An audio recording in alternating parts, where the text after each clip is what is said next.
మీ car EMI కట్టలేకపోతున్నారా? మీ car EMI మేము కడతాం. ఈ నెంబర్కి కాల్ చేయండి. అమ్మ నమస్తే. నమస్తే అమ్మా. అమ్మ, కార్తీక మాసం వెళ్ళిన వెంటనే మనకి మార్గశిర మాసంలోకి అడుగు పెడుతున్నాం. అవునమ్మా. మరి కార్తీక మాసం అంతా కూడా మనము శివునికి కార్తీక పురాణం వింటాము, శివునికి ఎక్కువగా శివుణ్ణి ఆరాధిస్తాం కదా. అంతే కదమ్మా. దామోదర మాసం అని చెప్పి కార్తీక మాసం అంతా కూడా మనం తులసిలో ఉన్న దామోదరుణ్ణే పూజిస్తాం. తులసి దగ్గర దీపం పెట్టినప్పుడు, స్నానం చేసేప్పుడు కూడా దామోదర ప్రీత్యర్థమనే చేస్తాం మనం. అవును అవును. కార్తీక పురాణంలో కూడా అన్నీ కూడా సాలగ్రామాలు మొదలైనటువంటివి చెప్పేది ఎక్కువ. విష్ణు ఆరాధన కూడా ఉంది. మరి మార్గశిర మాసం ఏంటమ్మా? ఈ మాసంలో మనము ఏ విధమైన పూజా విధానాన్ని అవలంబిస్తాము? మార్గశిర మాసం అనేది చాలా ముఖ్యమైనటువంటి మాసంగా చెప్తారండి. భగవద్గీతలో కృష్ణుడే చెప్పాడు, మాసానం మార్గశీర్షోహం అని. అంటే మాసాలలో నేను మార్గశిర మాసాన్ని అన్నాడు. తన విభూతి యోగంలో తన యొక్క వైభవం ఎందులో ఏది ఎక్కువ ప్రదర్శించబడుతుంది అని చెప్పేటప్పుడు మృగాలలో సింహం అట్లా చెప్పుకొస్తాడనమాట. అలా చెప్పుకుంటూ ఒక్కొక్క దాంట్లో ఒక్కొక్క అక్షరానాం అకారోస్మి, అక్షరాల్లో అకారాన్ని, అట్లాగే మాసాలలో మార్గశీర్షాన్ని అన్నాడు. అంటే మార్గశిర మాసం అన్నది సాక్షాత్తు శ్రీ విష్ణువు యొక్క, శ్రీ మహావిష్ణువు యొక్క స్వరూపంగా మనం భావించాలి. అందుకని ఈ మాసంలో అత్యధికంగా విష్ణు ఆరాధన జరుగుతూ ఉంటుంది.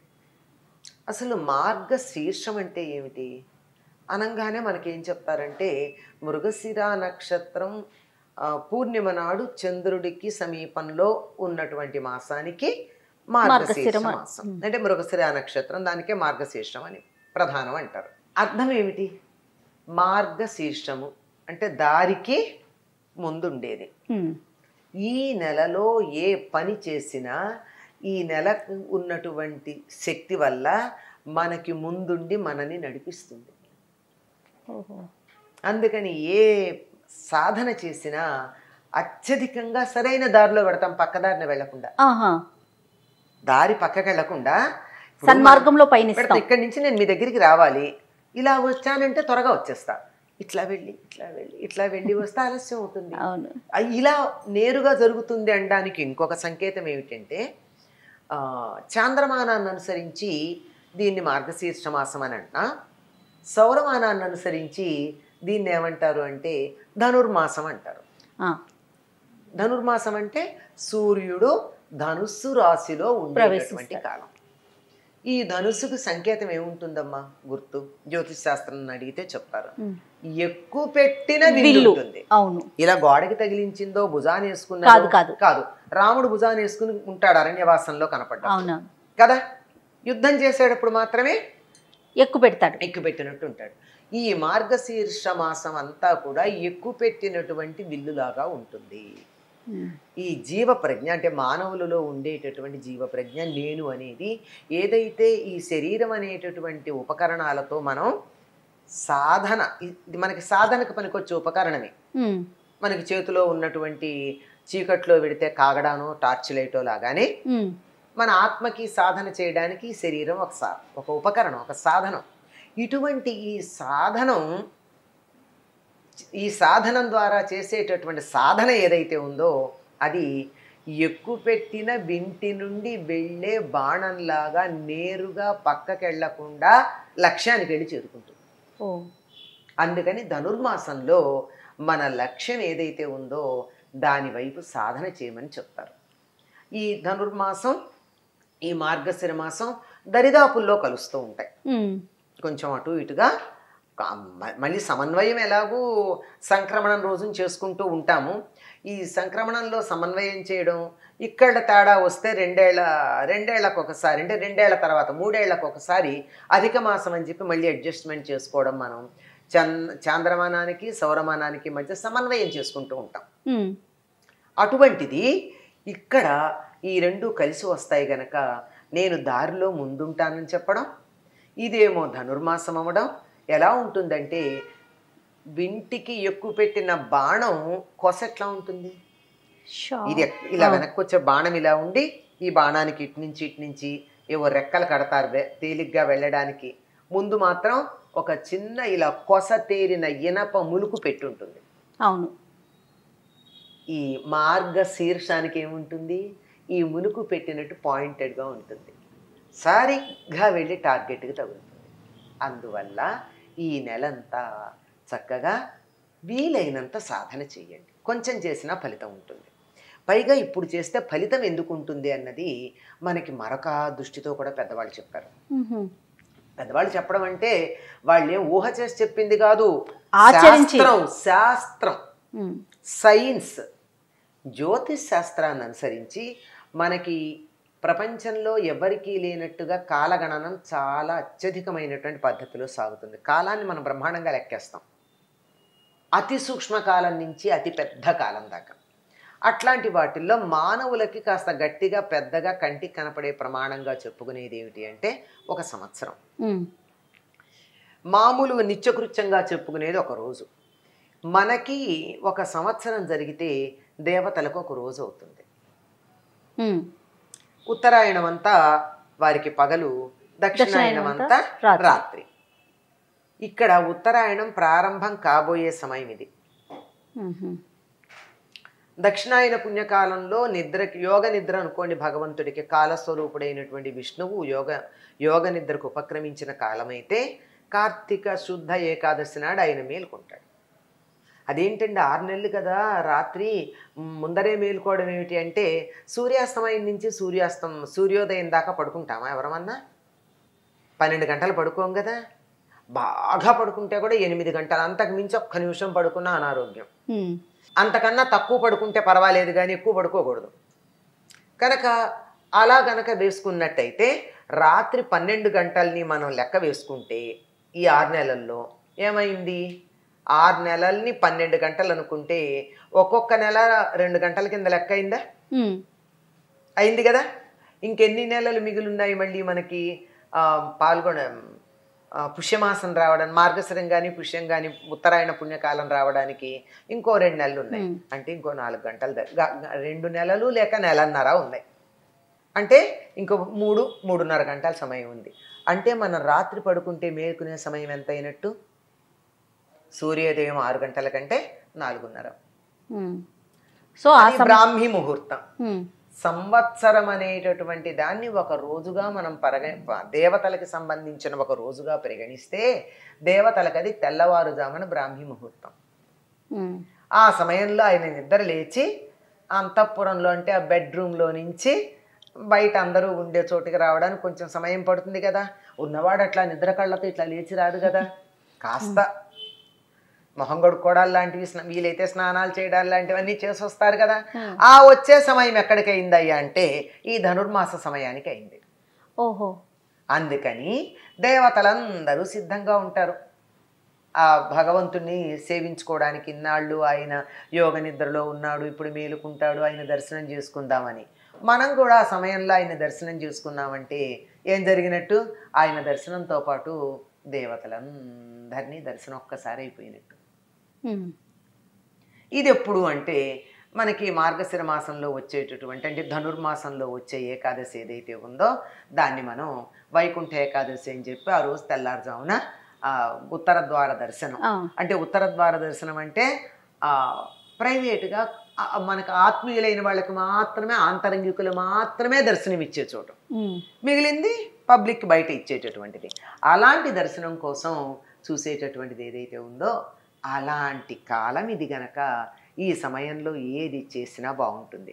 అంతేకాదు, మీరు పొద్దున్నే early bird catches the worm అని ఆంగ్లంలో సామెత ఉన్నట్టు, ఎవరితోనైనా మనకి పనుంటే వాళ్ళని పొద్దున వెళ్ళి కలిస్తే జరిగినట్టు రాత్రిపూట విసుగ్గా ఉన్న తర్వాత చూద్దామంటారు. అలసిపోయి పొద్దునైతే తాజాగా ఉంటారు విశ్రాంతి తీసుకుని. కనుక విష్ణువు దగ్గర మనం ఏదన్నా మొర పెట్టుకుంటే మన మొర ఆయన వినాలి అంటే తగిన కాలం ఏది? ఈ ధనుర్మాసం. ఈ ధనుర్మాసం మార్గశిర మాసం రెండు ఒకదాంతో ఒకటి కలిసి ఉంటాయి. కనుక ఈ సమయంలో తప్పనిసరిగా ఏ సాధనైనా చెయ్యాలి అని మనకి పెద్దలు చెప్పారు. అంటే మీరు అన్నట్లుగా ఏదో ఒక సాధన తృప్తిగా మనసుని సాధించటానికి ఉపయోగపడే కాలం గనక మనం ఏమనుకుంటామో దానికి సాధన చేసుకోవాలి. ఇంకా అమ్మ సాధనతో ఇంకా పాటు ఏంటంటే దీనికి ఏం చేయాలి అని చాలా మందికి సందేహాలు వస్తూనే ఉంటాయి. అలాంటి సందేహాలు వస్తే ఏమో మర్చిపోయినట్టున్నారు, మీ సాధనా మార్గం అంతా నేను చూపిస్తాను అని చెప్పి భగవంతుడి యొక్క లీల అనుకోవచ్చు, విలాసం అనుకోవచ్చు. దరిదాపుల్లో 800 సంవత్సరాల క్రితం శ్రీవిల్లిపుత్తూరులో గోదాదేవి అనేటటువంటి ఒక ఆవిడ అని ఎలా చెప్పాలి అంటే ఒక దేవత అనాలి. ఎందుకంటే ఆవిడ అయోనిజగా ఉద్భవించి తాను ఒక సాధన చేసి లోకంలో జీవులందరికీ ఇది ఆదర్శంగా ఉంటుంది అని చూపించింది. ఏమిటి అంటే ఒక పాంచభౌతిక శరీరంతో ఉన్నటువంటి ఆ కన్య జ్యోతిస్వరూపంగా మారిపోయి శ్రీరంగనాథుల్లో శరీరంతో సహా ఐక్యమైపోయింది. ఒక్క నెల రోజులు చేసిన సాధనకి. ఏమిటంటే ఆవిడ ప్రతిరోజు సూర్యోదయానికన్నా ముందే లేచి, సూర్యోదయం అన్నది కూడా తక్కువ మాట, ఎప్పుడంటే ఎప్పుడో లేచి స్నానాధికాలు నిర్వర్తించుకుని ఈ మొదటి జాము అని చెప్పాను ఇందాక, ఆ జాము సమయానికల్లా ఆలయానికి వెళ్ళిపోవడం. అంటే మరి ఎప్పుడు లేచి ఉంటుందో, అప్పటికి పూలు ఎప్పుడు కోసిందో, ఎప్పుడు మాలలు కట్టిందో, ఎప్పుడు సిద్ధమైందో అవన్నీ.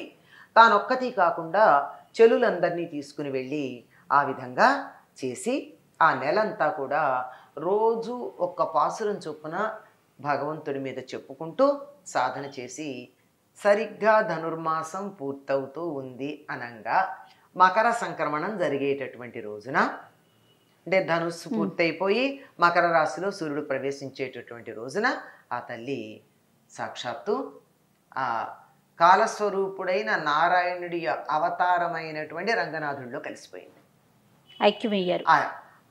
ఆవిడ మనకు మార్గం చూపించింది కనుక అందరూ ఈ నెలంతా కూడా ఇలాగే ఎప్పుడో తెల్లవారుజామున 3:30-4 గంటలకి లేచి చక్కగా అన్ని పనులు చేసుకుని అమ్మవారికి భూనీలా సమేత గోదారంగనాథులను అర్చించుకుని పూజ అంతా అయ్యాక నివేదన చేసుకుని, కృష్ణుడు చిన్నవాడు కదమ్మా, లేస్తే ఆకలేదు చంటాడికి, అందుకని ముందు పొద్దున్నే ఏదన్నా కొంచెం వండి పెట్టేసి నైవేద్యం, ఆ తరువాత తులసికి పూజ చేసి తులసి దగ్గర దీపం పెట్టుకుని ఆ దీపము తులసి పూజ అయ్యాక నక్షత్రాలకు నమస్కారం చేయాలి. అంటే నక్షత్రాలు ఉన్నప్పటికే ఇదంతా అవ్వాలంటే ఎప్పుడు లేవాలో అది ఆ లెక్కనమాట. ఈ రకంగా చేస్తారమ్మా. పైగా ఇంత చేస్తే కూడా ఇది శీతాకాలం గనక నక్షత్రాలు 6 దాకా కూడా ఉంటాయి. అవునవును. చేత ఇలా చేయడం అన్నది సరిగ్గా ఆవిడ ఏ రకంగా దైవంలో లీనమైపోయిందో ఆ రకంగా లీనం అవ్వడానికి తగిన సాధనకి అనుకూలమైన కాలం ఈ మార్గశీర్షం, ధనుస్సు 2 కలిసి వచ్చాయి కనుక. అమ్మ మరి వేకువజామునే లెగిసి చేయాల్సిన పరిస్థితి కదా, కొంతమందికి కుదరొచ్చు కుదరకపోవచ్చు, మరి వారి పరిస్థితి ఎలాగమ్మా? అమ్మ అందరికీ కుదురుతుందని ఎలా అనుకుంటామమ్మా? రాత్రి 12 దాకా డ్యూటీలు చేసే వాళ్ళు ఉంటారు, చంటి పిల్లల తల్లులు ఉంటారు, రోగులను చూసుకునే వాళ్ళు ఉంటారు, ఒకళ్ళని ఏం చెప్తాం. అవును, కుదిరిన వాళ్ళు చేస్తారమ్మా. కుదరినప్పుడు ఆ సమయానికి నమస్కారం చేసుకోండి, ఎవరు వద్దన్నారు? ఇంట్లో ఒకళ్ళు చేస్తారనుకోండి, మిగిలిన వాళ్ళు అక్కడ నమస్కారం చేసుకున్నా, కనీసం గోదాదేవిని తలుచుకున్నా, అది కాకపోతే పాసురాలు ఒక్కడ చదువుకోండి. రోజుకి స్నానం చేసి వీలైనంత త్వరగా స్నానం చేసి పాసురం చదువుకోండి. ఇది కూడా కుదరని వాళ్ళకి మా గురువు గారు గోదా వైభవం అని చెప్పి చక్కని కావ్యాన్ని అందించారు 30 రోజులకి 30 అధ్యాయాలతో. మేము ఉదయం వీలైనటువంటి వాళ్ళందరం ఈ పూజలు చేస్తాం, అందరికీ కుదరకపోవచ్చు. అట్లాంటప్పుడు సాయంకాలం తప్పనిసరిగా సాయంత్రం దీపం పెట్టుకున్న తర్వాత దేవుడి దగ్గర తులసి దగ్గర గోదా వైభవం ఒక అధ్యాయం, దరిదాపుల్లో 30 నుంచి 35 అట్లా ఉంటాయి పద్యాలు. అందులో గోదాదేవి యొక్క అనుభూతులు అవి అధ్యయనం చేసుకుంటాం. అది చేసినా ఇంతటి ఫలితమే ఉంటుంది. మనసు, భక్తి, శ్రద్ధ చాలా ప్రధానం. అవి లేకుండా యాంత్రికంగా ఇన్ని చేసి మనసు ఎక్కడో పెట్టుకుని పూజలన్నీ చేస్తే కూడా ఏం ప్రయోజనం, లాభం లేదు. పైగా ఆనాటి పరిస్థితులు వేరు, ఈనాటి పరిస్థితులు వేరు. ఆవిడికి పెళ్లి కాలేదు, ఇంకా కుటుంబ బాధ్యతలు లేవు, వంట చెయ్యక్కర్లేదు, పిల్లల్ని చూసుకోనక్కర్లేదు, చేసింది. మరి అవన్నీ చూసుకునే వాళ్ళు చెయ్యాలి అంటే చేయగలిగితే మంచిది. అవన్నీ చూసుకుంటూ కూడా తగిన ఏర్పాట్లు చేసుకుని సౌలభ్యాలు సౌకర్యాలు కల్పించుకుని చేస్తే చేయొచ్చు. అందరికీ కుదరకపోవచ్చు, కాలమాన పరిస్థితుల ప్రకారం కుదరట్లేదు కదమ్మా. ఎంతవరకు అంతవరకు చెయ్యండి. కనీసం పాసురం చదువుకోండి. వీలైనంత త్వరగా లేచే ప్రయత్నం చేయండి. దానికోసం వీలైనంత త్వరగా పడుకోండి. అది దానికోసం రోజంతా కార్యక్రమాలని క్రమబద్ధీకరించుకోండి. ఇది చెప్పేది. అవునమ్మా. ఇప్పుడు తెల్లారుదామన లేవాలి అంటే ఏమిటి జరుగుతుంది అంటే, లేస్తే సరిపోదు, రాత్రి పడుకోవడం, రాత్రి త్వరగా పడుకోవడానికి రోజులో ఉన్న కార్యక్రమం అంతా ఒక క్రమబద్ధంగా రావడం జరుగుతుంది. అది అందులో ఉన్న విశేషం. అట్లా చేసుకోవచ్చు, ఎంత వీలైతే అంత. తప్పకుండా అమ్మా. నమస్తే. నమస్తే అమ్మా.